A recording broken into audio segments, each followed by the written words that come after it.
Nur al Din Abu al-Qāsim Maḥmūd ibn ʿImād ad-Dīn Zengī, are often shortened to his laqab. Nur al Din was a member of the Turkish Zengid dynasty which ruled the Syrian province of the Seljuk Empire. He reigned from 1146 to 1174.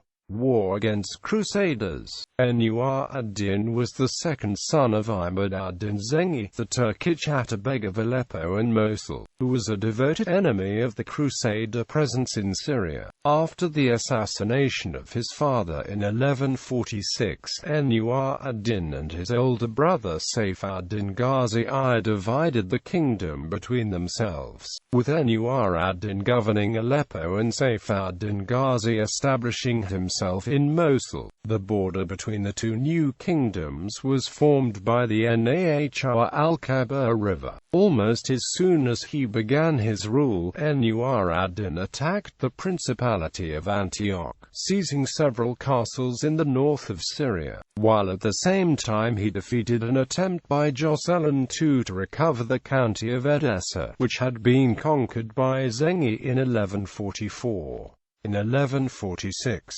Nur al Din massacred the entire Christian population of the city and destroyed its fortifications in punishment for assisting Jocelyn in this attempt. According to Thomas Asbridge, the women and children of Edessa were enslaved. He secured his hold on Antioch after crushing Raymond of Poitiers at the Battle of Anab in 1149, even presenting to the Caliph Raymond's severed head and arms. Nur al Din sought to make alliances with his Muslim neighbors in northern Iraq and Syria in order to strengthen the Muslim front against their Crusader enemies. In 1147, he signed a bilateral treaty with Mu'in ad-Din Unur, governor of Damascus. As part of this agreement, he also married Mu'in ad-Din's daughter Ismat ad-Din Khatin. Together Mu'in ad-Din and Nur al Din besieged the cities of Bosra and Sarkit, which had been captured by a rebellious vassal of Mu'in ad-Din named al-Tekisch. But Mu'in ad-Din was always suspicious of Nur al Din's intentions and did not want to offend his former Crusader allies in Jerusalem, who had helped defend Damascus against Zengī. To reassure Mu'in ad-Din, Nur al Din curtailed his stay in Damascus and turned instead towards the Principality of Antioch,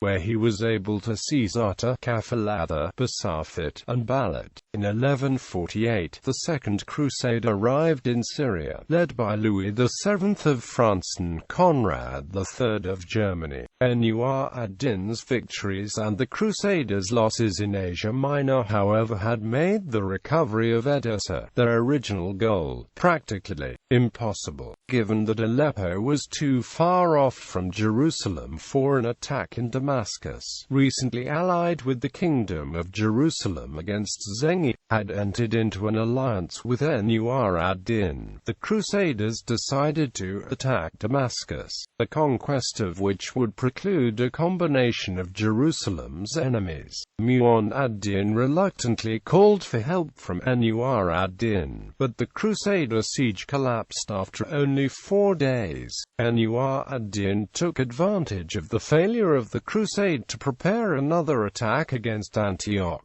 In 1149, he launched an offensive against the territories dominated by the castle of Haram, situated on the eastern bank of the Orontes, after which he besieged the castle of Anab.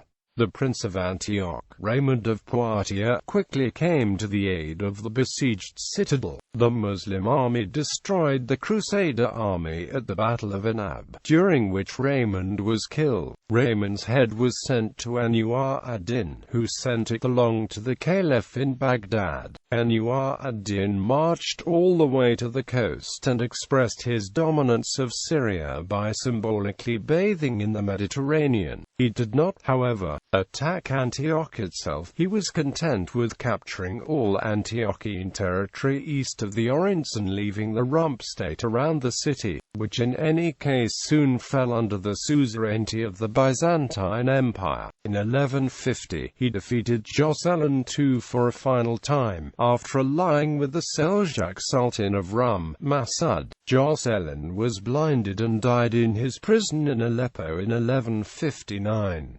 In the Battle of Ain Tab, Nur al Din tried but failed to prevent King Baldwin III of Jerusalem's evacuation of the Latin Christian residents of Turbersil. In 1152, Nur al Din briefly captured Tortosa after the assassination of Maḥmūd II of Tripoli.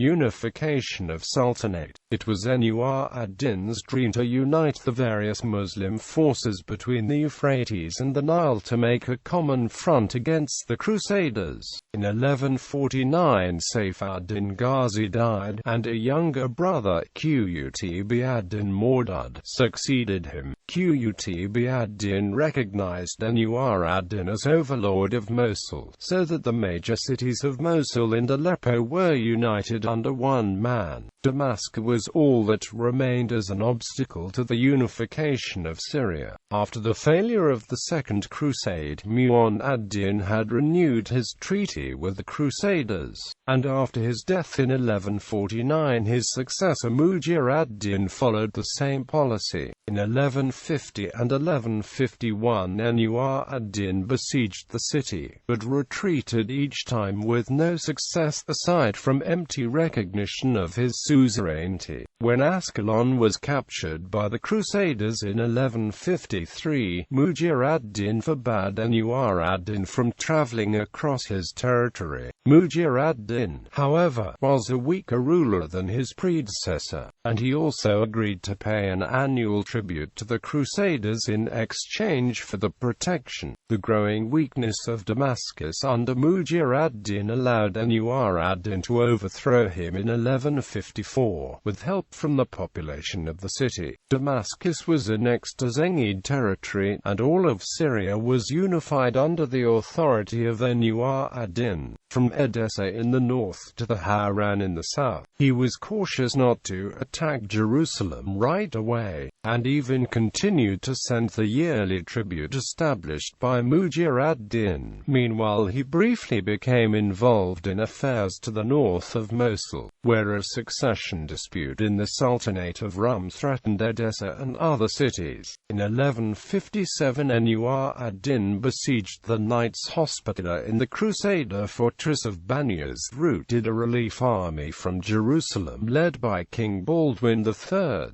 and captured Grand Master Bertrand de Blanquefort. However, he fell ill that year and the Crusaders were given a brief respite from his attacks. In 1159, the Byzantine Emperor Manuel I Comnenus arrived to assert his authority in Antioch, and the Crusaders hoped he would send an expedition against Aleppo. However, Nur ad-Din sent ambassadors and negotiated an alliance with the emperor against the Seljuks, much to the Crusaders' dismay. Nur ad-Din, along with the Danishmends of eastern Anatolia, attacked the Seljuk Sultan Kilay Arslan II from the east the next year, while Manuel attacked from the west. Later in 1160, Nur ad-Din captured the Prince of Antioch, Raynald of Châtillon, after a raid in the Anti-Taurus Mountains. Raynald remained in captivity for the next 16 years. By 1162, with Antioch under nominal Byzantine control and the Crusader states further south powerless to make any further attacks on Syria, Nur ad-Din made a pilgrimage to Mecca. Soon after he returned, he learned of the death of King Baldwin III of Jerusalem, and out of respect for such a formidable opponent he refrained from attacking the Crusader kingdom. William of Tyre reports that Nur ad-Din said, "We should sympathize with the grieving in pity spare them, because they have lost a prince such as the rest of the world does not possess today." The problem of Egypt is there was now nothing the Crusaders could do in Syria. They were forced to look to the south if they wanted to expand their territory. The capture of Ascalon he had already succeeded in cutting off Egypt from Syria, and Egypt had been politically weakened by a series of very young Fatimid caliphs. By 1163, the caliph was the young al-Dīn, but the country was ruled by the vizier Shahwar. That year, Shahwar was overthrown by Durgam. Soon afterwards, the king of Jerusalem, Amalrik-He, led an offensive against Egypt, on the pretext that the Fatimids were not paying the tribute they had promised to pay during the reign of Baldwin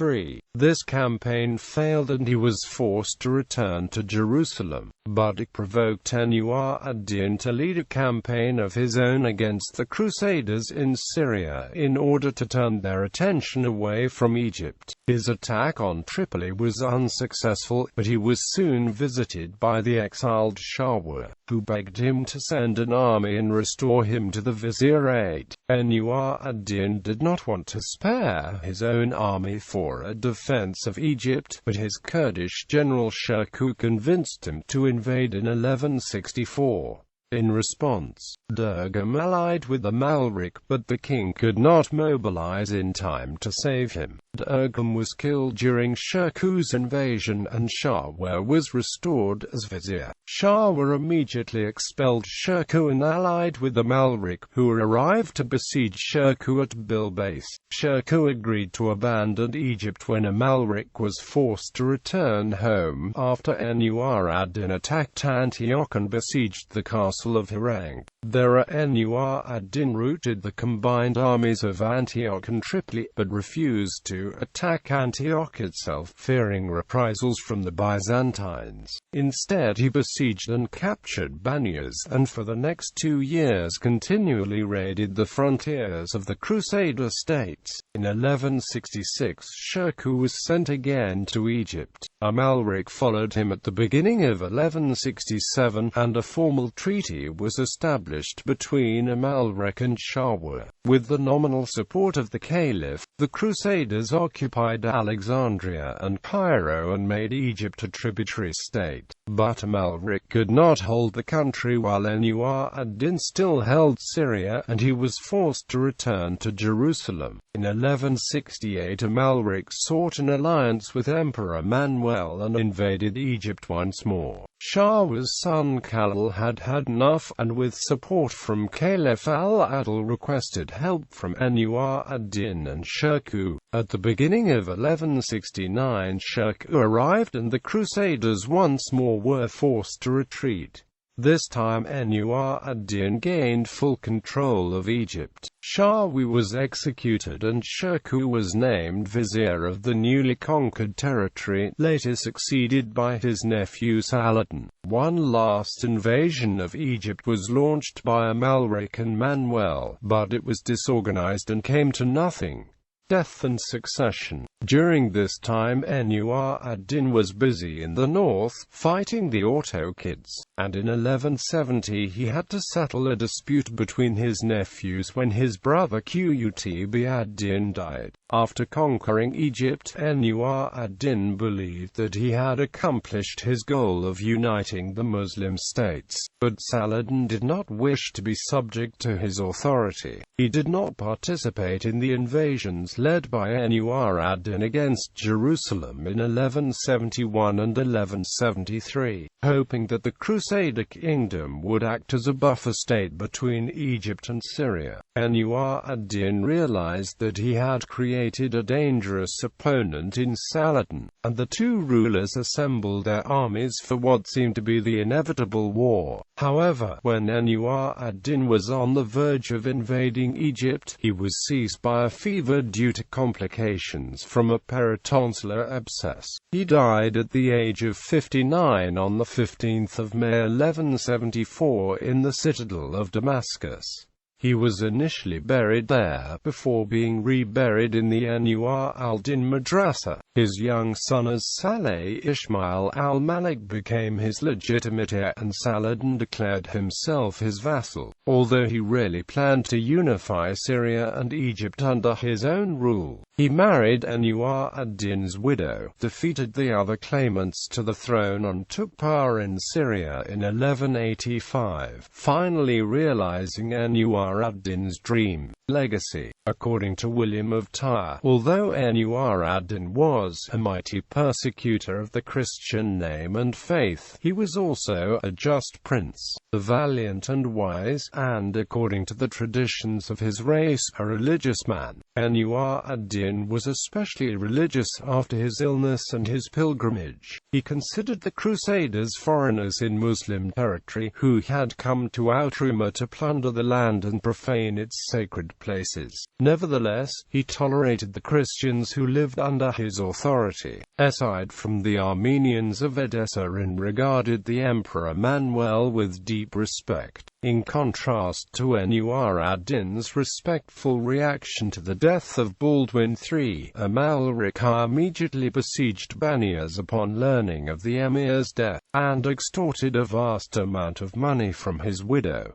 Nur ad-Din also constructed universities and mosques in all the cities he controlled. These universities were principally concerned with teaching the Quran and Hadith. Nur ad-Din himself enjoyed to have specialists read to him from the Hadith, and his professors even awarded him a diploma in Hadith narration. He had free hospitals constructed in his cities as well, and built caravanserais on the roads for travelers and pilgrims. He held court several times a week so that people could seek justice from him against his generals, governors, or other employees who had committed some crime. In the Muslim world he remains a legendary figure of military courage, piety, and modesty. Sir Stephen Runciman said that he loved, above all else, justice.